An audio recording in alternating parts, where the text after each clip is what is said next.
was ordained deacon in 1990 and had a really fulfilling curacy at St. James's Piccadilly. And then I was ordained priest at St. Paul's Cathedral, again, because that's where I was also ordained deacon in 1994, in that group of the first women who were ordained really in a very short period of time from up and down the country. There were just ordinations every weekend at that time. Interestingly enough, the weekend I was ordained was the one weekend when St. Paul's Cathedral didn't have bookings because it was the London Marathon. Oh, so we got ordained that weekend. I was actually present at the vote. I sat in the gallery of Church House on the day of the vote, together with a group of women who had trained with me at Westcott House. Perhaps you could just tell me something about your journey as well. Of course, I was ordained as a deacon in 2020 during the COVID pandemic. Wonderfully, I can comment that at my ordination there were 3 women ordained alongside of a man.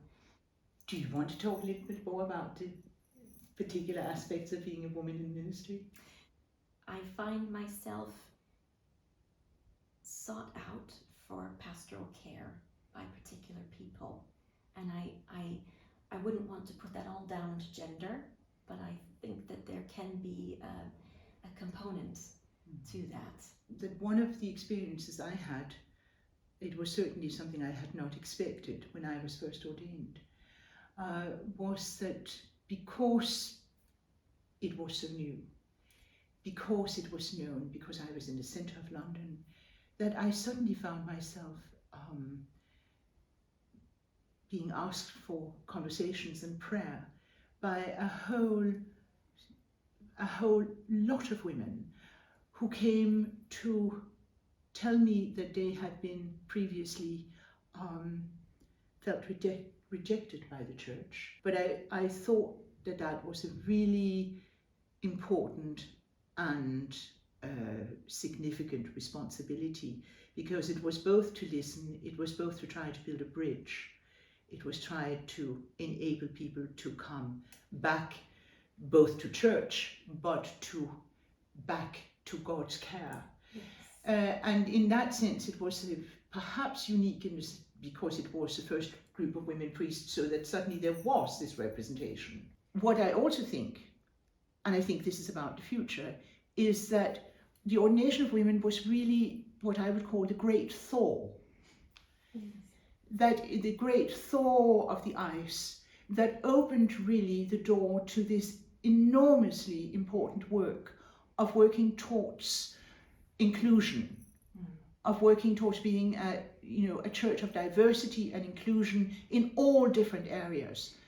And I think that the ordination of women really sort of put a great push on that. And I see that as the most joyful and important and significant move towards the future for the church.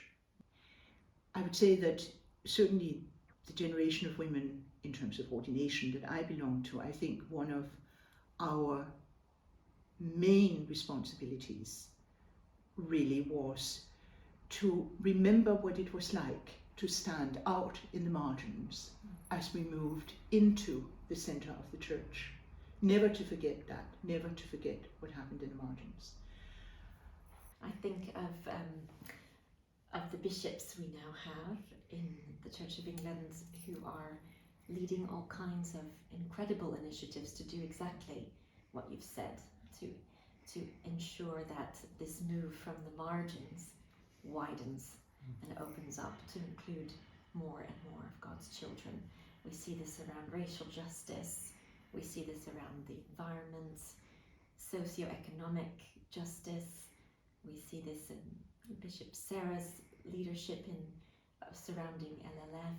There's just been, to think of it as a pebble in the pond, all of these ripples expanding and expanding to include more of God's family and to bring more people into the centre.